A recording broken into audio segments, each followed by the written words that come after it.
Muy buenas. Son inminentes transformaciones de la economía que eran muy esperadas.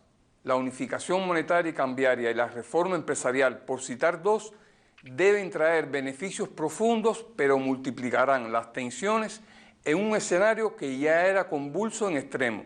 Pandemia, bloqueo, costos elevados, retrocesos severos de la vida económica y social, recesión global. En una coyuntura tan funesta y enredada, me sorprendió y alegró conocer de la buena marcha de las inversiones extranjeras en Cuba este año. La reacción me ha animado a sacar cuentas hoy sobre las razones que pueden explicarla. Veamos primero esos datos acompañados por la interpretación de Alfredo Martirena.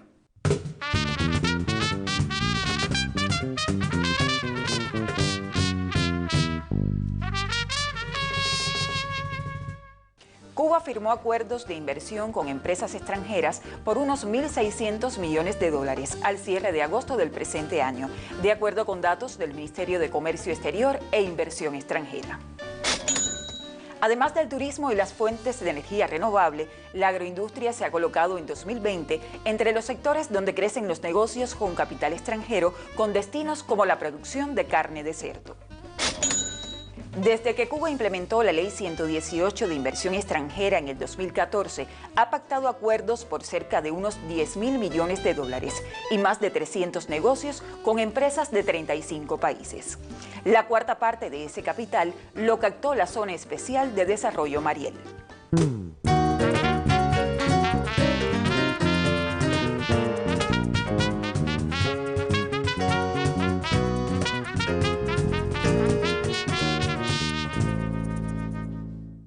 En un año sumamente adverso para la economía global, las inversiones extranjeras directas en Cuba han trepado a montos que realmente no esperaba.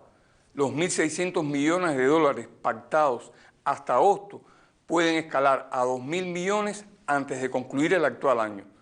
Es lo que estiman expertos del Ministerio de Comercio Exterior e Inversión Extranjera, acorde con los proyectos en negociación más maduros. Pero Cuba necesita de inyecciones aún mayores.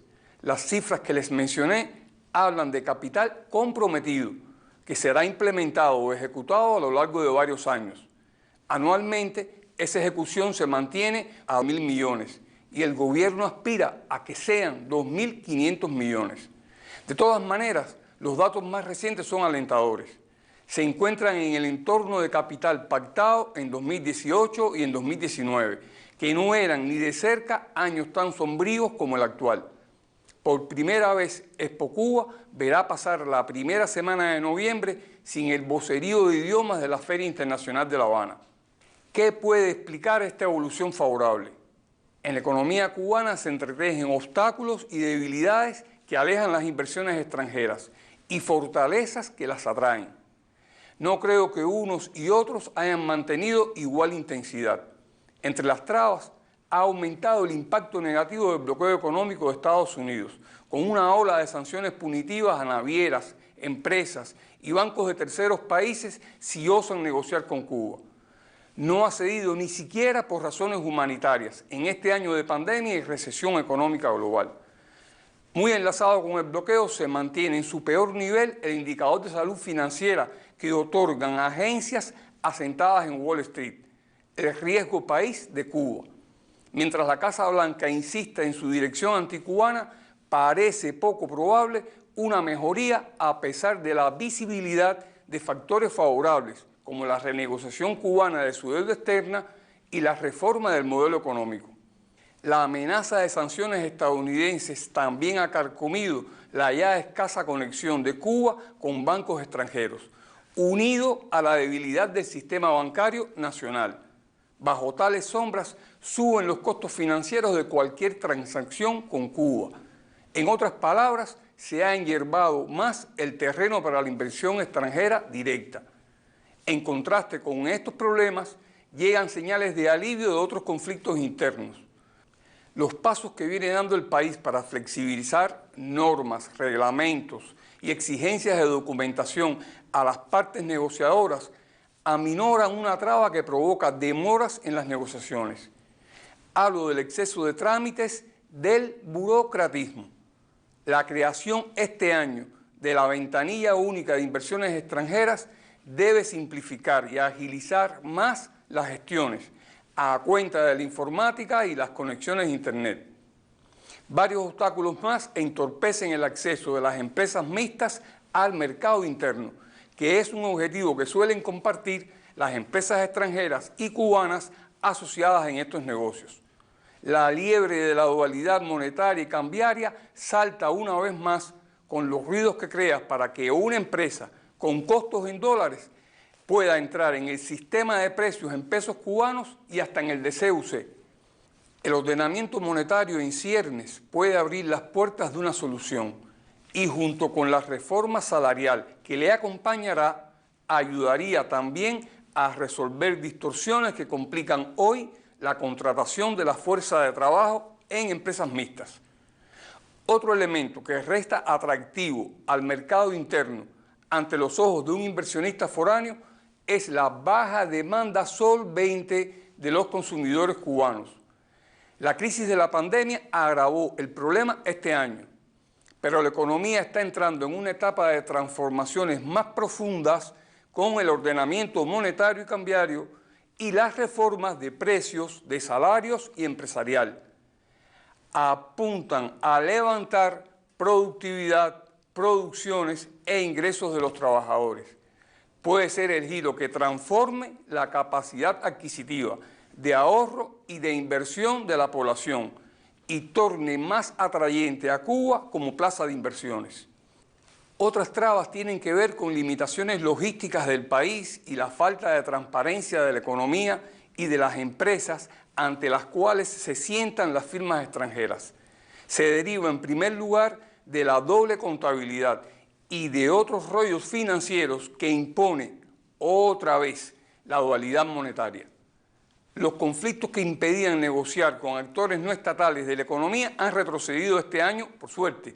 De obstáculo, creo que pasa a ser un atractivo, sobre todo por el propósito expreso de Cuba de articular esos negocios extranjeros o mixtos con el resto de la economía nacional, sin establecer muros entre las formas estatales y no estatales. La nueva estrategia de recuperación ratifica el compromiso político cada vez mayor de Cuba con la inversión extranjera directa como fuente de financiamiento, tecnologías, desarrollo y acceso a mercados externos.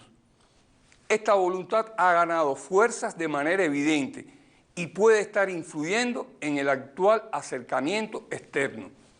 Los empresarios extranjeros también distinguen el potencial del turismo como mercado para otras producciones y servicios, sin la competencia, además, de compañías rivales de Estados Unidos. La estabilidad social y la seguridad interna se suman como otras virtudes. Pero quizás la fortaleza mayor que distinguen los empresarios extranjeros es el capital humano de Cuba.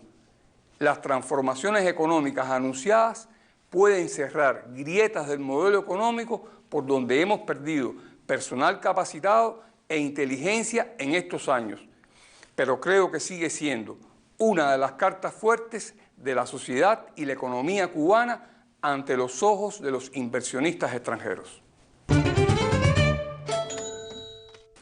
La colega Lizy Rodríguez Guerrero se acercó a inversiones extranjeras para explorar cómo se las están arreglando para articularse con la economía nacional en esos encadenamientos productivos que la estrategia económica ha asumido como principio.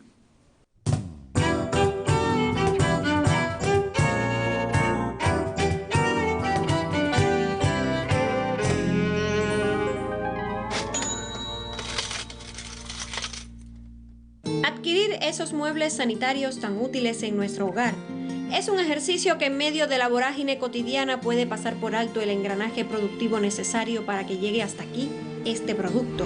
Se requiere para ello entrelazar los eslabones de la inversión extranjera y la industria nacional en una suerte de alianza que debe potenciarse mucho más, pero que sin duda resulta en dividendos no despreciables para nuestra economía.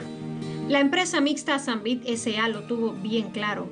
Cuando al instalar sus capacidades productivas en el país hace solo 2 años, concibió la forma más eficiente de desarrollar sus producciones. Disponer de la materia prima que extrae de nuestro suelo la empresa de servicios mineros geológicos Expromat. La empresa mixta Sanbit S.A. fue creado entre la colaboración biclasera y con la empresa Brodimat de Cuba. Y bueno, el proveedor más importante que tenemos en este caso es Expromat, que es la empresa que nos provee, vamos a decir, en volumen, casi el 80% de la demanda de nuestras materias primas. Arcillas que están ubicadas y equistos que están ubicadas en la zona de Pinar del Río, y existe también feldespatos de las zonas de Holguín y Santi Espíritu. Nosotros transportamos a través de ferrocarril esas materias primas y las ponemos en las plantas de San José y Santa Cruz para que esta empresa entonces pueda producir grés cerámico y juegos de baño.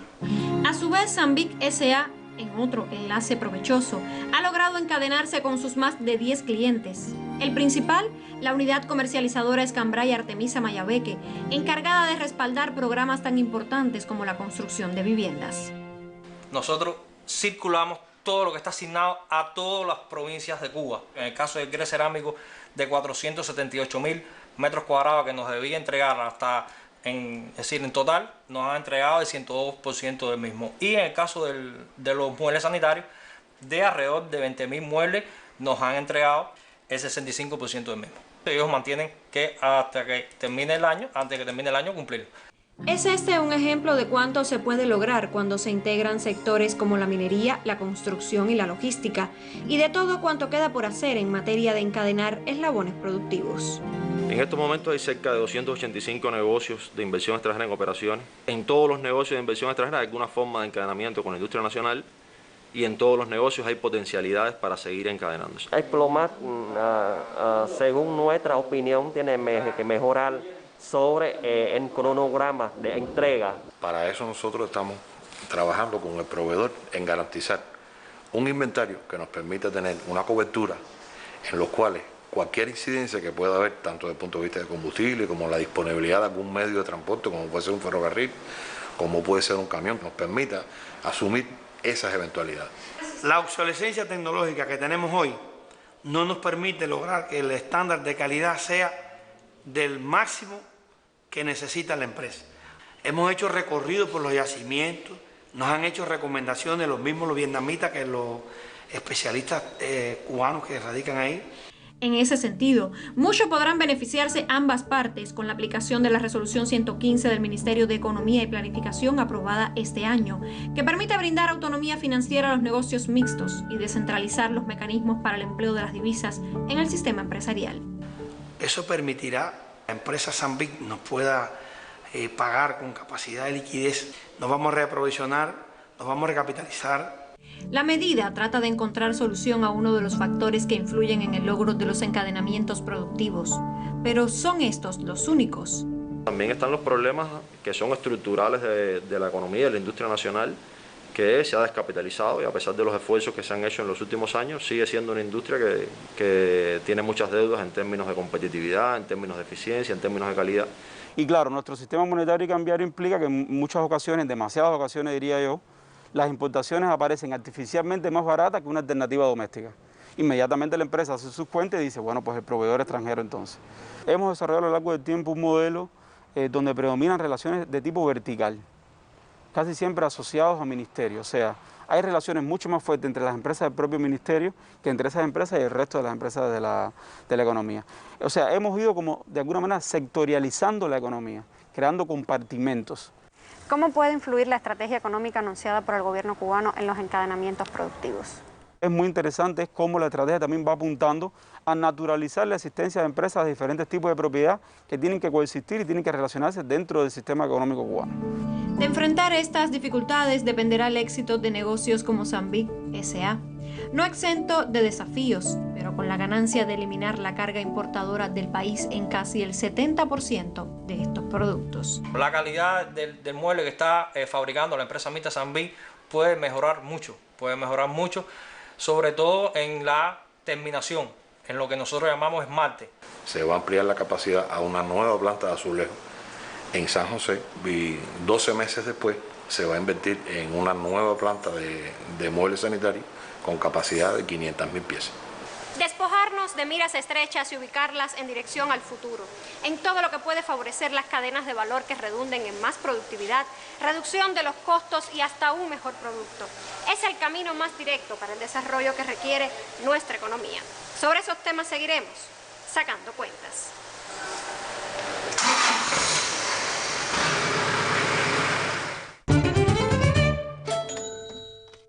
No es exceso de optimismo esperar avances más sólidos de las inversiones extranjeras en próximos años. Los buenos resultados del presente 2020 responden a un trabajo que comenzó en años anteriores. Solo están ganando profundidad ahora. Si aceptamos que los cambios en el entorno político, legal, monetario y laboral apenas están dando los primeros pasos, cabe esperar entonces impactos más sólidos cuando mejore el entorno económico global y la reforma económica cubana implemente los ajustes que todos estamos esperando. Son temas sobre los que seguiremos sacando cuentas en próximas emisiones. Nos vemos.